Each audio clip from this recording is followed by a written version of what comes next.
pag musinaw na, kuha kayo ng kulmahan at saka yung mga gamit pang tunaw. So dito guys ay ito lang muna ang gamit ko guys. DIY lang ito na kulmahan para lang makapurma ako ng poste.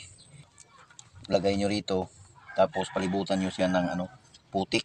Putik lang ang ginagamit ko guys. Yung sa iba clay, yung mabibili na clay, pero sa akin putik lang guys para walang gastos. Palibutan nyo guys ng putik para hindi masobraan ng init itong punuan ng poste, baka malusaw yung plastic niya. Yun ang purpose nun guys. At saka para na rin na hindi magalaw itong poste niya. Yun ang purpose sa putik guys, para hindi matunaw yung punuan. At saka hindi rin, at the same time, hindi rin gagalaw itong kanyang molding. So ganyan guys. Pagkatapos guys, for prevention na hindi mangyari sa iyo yung mga disgrasya sa inyo, kasi experience ko na ito guys, matagal ng panahon, ilang beses na kung naputukan ito guys.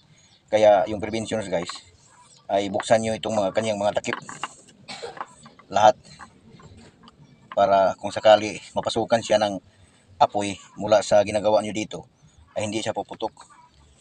So mas maigi pa, pwede pa na lagyan nyo pa rin ng basahan, ganyan. Tapos yung ginagamit ko dito guys, ito lang guys, rod na ito. Kinuha ko ito guys galing sa galing sa yung mga dry seal battery ng mga luma guys. Ito yung sa gitna, pinupurma ko lang na medyo pinatulis ko para maganda ganyan. So ito mayroon pa ko dati, pwede pa ito guys, medyo hindi naman ganong maiksi, pwede pa ito siya gagamitin. Saka mayroon na din ako guys ginawang mga pinurma na kining mga iyang mga tingga. Gikuha ko ra sa nigikan sa mga guba nga gyud nga battery nga di na magamit sa ilawom, puro ra man tingga siya sa mga punuan sa plates. At saka yung mga plates makakuha na kayo ng tingga, pati yung sa mga connector niya sa ilalim puro tingga yun. At saka mayroon din naman mabibili na tingga na by kilo yata yun. So ginagawa ko lang itong video na ito guys. Mayroon naman akong mga video dati na ganito yung ginagawa ko sa paano mag-fabricate ng poste na sira, pero inulit ko guys, baka mayroong mga viewers natin na hindi nakakita ng mga video kong nauna, para rin naman na makatulong sa kanila na mayroon din silang kalaman tungkol dyan kung mahilig silang mag DIY. So alam na nila yun.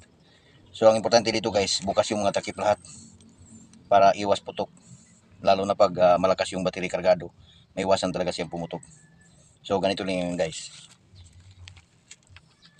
Ikabit nyo itong isang wire dito sa kabilang poste, tapos siya na ang tutunaw dyan sa kanyang poste na nasira, para lagyan natin, abunuhan natin ng ganito.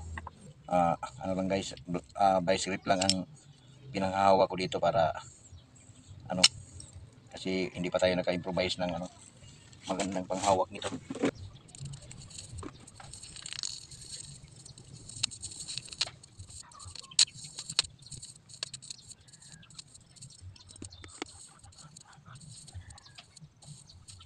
Ayan na siya guys.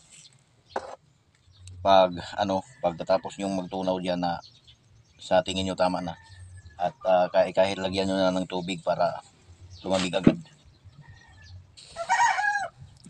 kunin nyo na itong putik niya, kuha ko na po ninyo ning molding na to.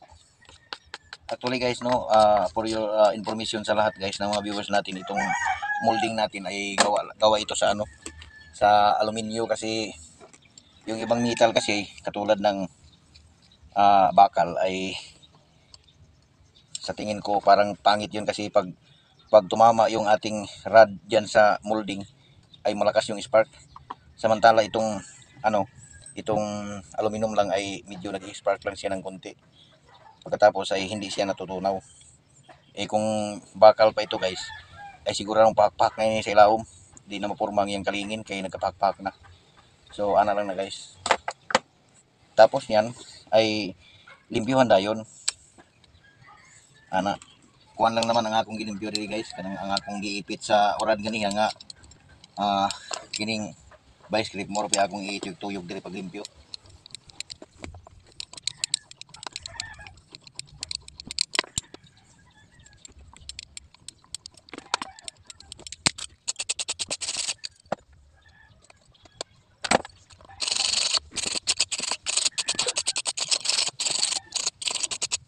Ganyan lang yan guys, kasimple. Sana may natutunan kayo mga idol. Maraming salamat panood ng ating video.